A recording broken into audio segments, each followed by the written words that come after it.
ನೋಡಿ ಸಿಂಪಲ್ಲಾಗಿ ಒಂದು ಪ್ರಸಾದ ಗಣೇಶನಿಗೆ ಕಡಲೆಕಾಳು ಉಶಲ್ಲಿ ಬನ್ನಿ ಮಾಡೋಣ. ಕುಕ್ಕರಲ್ಲಿ 1-2 ಕಪ್ ಆಗಷ್ಟು ನೀರು ಇಟ್ಕೊಂಡಿದ್ದೀನಿ.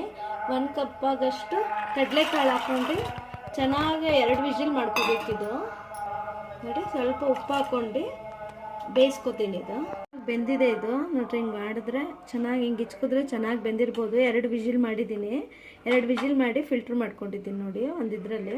ಈಗ ಒಗ್ಗರಣೆ ಮಾಡ್ತೀನಿ ನೋಡಿ. ಒಂದು ಬಾಣಲಿಲಿ 1-2-3 ಸ್ಪೂನಷ್ಟು ಆಯಿಲ್ ಹಾಕ್ಕೊತೀನಿ. ಸ್ವಲ್ಪ ಬಿಸಿ ಆದಮೇಲೆ ಸಾಸಿವೆ ಹಾಕ್ತೀನಿ. ಅದೊಂದು ಸ್ವಲ್ಪ ಸಿಡಿಲಿ. ನೋಡಿ ಹಸಿಮೆಣಸಿನ್ಕಾಯಿ ಮತ್ತು ಕರಿಬೇವು ಸೊಪ್ಪನ್ನ ಕಟ್ ಮಾಡ್ಕೊಂಬಂದಿದ್ದೀನಿ. ನೋಡಿ ಚೆನ್ನಾಗಿ ಫ್ರೈ ಆಗಿದೆ. ನಾವು ಕಡಲೆಕಾಳನ್ನ ಬೇಯಿಸಿಟ್ಕೊಂಡಿರ್ತೀವಲ್ಲ ಅದು ಹಾಕೋತೀನಿ. ನೋಡಿ ಚೆನ್ನಾಗಿ ಕಲಿಸ್ಕೋಬೇಕೀಗೆ. ನಾನು ಉಪ್ಪು ಹಾಕಿದ್ದೀನಿ, ಉಪ್ಪೇನು ಬೇಡ. ನೋಡಿ ಸ್ವಲ್ಪ ಕಾಯಿ ತುರಿ ಚೆನ್ನಾಗಿ ಹಾಕಿದ್ವಿ, ಟೇಸ್ಟ್ ಬರುತ್ತೆ.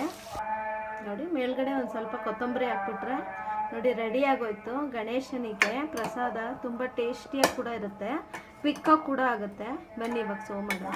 ನೋಡಿ ಫ್ರೆಂಡ್ ರೆಡಿ ಆಗಿದೆ. ಒಂದ್ಸಲ ಟ್ರೈ ಮಾಡಿ ಹೇಗೆ ಬಂತು ಅಂತ ನಮಗೆ ಕಮೆಂಟ್ ಮಾಡಿ, ನಮಗೆ ಸಪೋರ್ಟ್ ಮಾಡಿ. Thank you.